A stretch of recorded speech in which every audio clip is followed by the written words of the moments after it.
So an application attack. Application attacks exist usually because, and I'm not going to pick on developers here, but man, it is a love-hate relationship sometimes. Just because, I love the fact that they create applications for us that, drive the business and stuff, but from a security perspective, I just have a heart attack sometimes. Many times the applications they create aren't thoroughly tested for any type of vulnerabilities while they're writing their application, which then obviously leaves many programming flaws that an attacker can take advantage of. Now, the reason why these usually take place is because, first of all, the developer may be under time constraints. He's taking shortcuts to make sure he hits a deadline. He may be adding some features, and sometimes those features create vulnerabilities within the application itself. Also, there may not be enough time to do adequate Q&A. I'm reminded of a very famous case back in 2010 where McAfee released an update to their antivirus solution. And in it, again, they were in a rush to get this out. They didn't have enough time to do a good quality assurance inspection of their update. And as a result, it caused tens of thousands of systems to crash and burn. And the reason why I did that is because the flaw that they had in their DAT file, which was their antivirus file, their database file, it caused their program to give out what they refer to as a false positive, which means it was falsely identifying a file as being a positive virus, and therefore it cleaned it. And that file was the svchost.exe file from Windows system file, which is used everywhere throughout the Windows environment. Many of your applications launch underneath, or system services launch underneath that particular file. So what happened is, once you applied the patch to your systems, and this was typically done through automation, users were greeted with a wonderful blue screen of death, which then resulted in a never-ending loop of system reboots. Now, you may be thinking, wow, that really sucks for a lot of corporate folks, but you have to remember who else uses computers that this could be an issue for. Police departments, hospitals, school systems. Another issue that sometimes comes up is when a developer comes out with an add-on.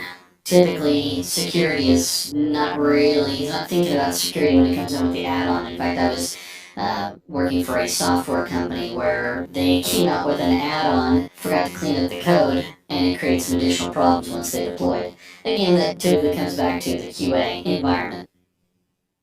Now, the result of these causes creates buffer overflows, or cross-site scripting, which we'll talk about again further in. Also, active content, and denial of service, and SYN attacks. And finally, SQL injection. All of these different types of attacks are typically thrown at a application server. Sometimes it's a web application server, sometimes it's just an internal app server. And you're going to hear a lot about these different types of attacks that can be done at the application level.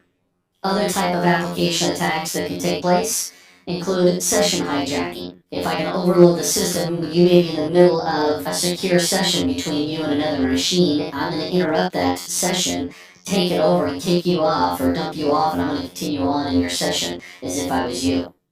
Also, man-in-the-middle attacks are very, very common with application vulnerabilities. And the reason behind this, or the concept behind this, is I'm going to just act as an internal midway point that you're not aware of, the end user's not aware of. You think that you're hitting the actual destination point, but I'm capturing information all along the way. That's why I refer to it as a man-in-the-middle.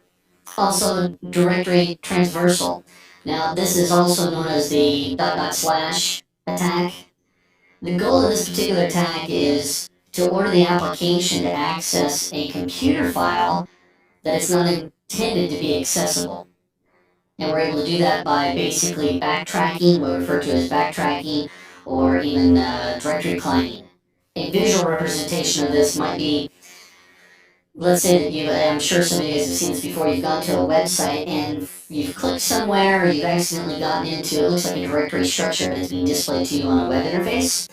And typically at the top it has a // and you can click on that, you can actually back up a directory. They meant for you to actually see a website, or web page, but instead you're seeing the directory structure happens quite a bit on web-based servers.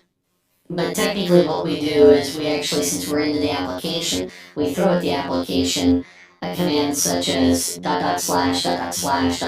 trying to back up as much as we can, and we may that up with the code of /etc/, ps password.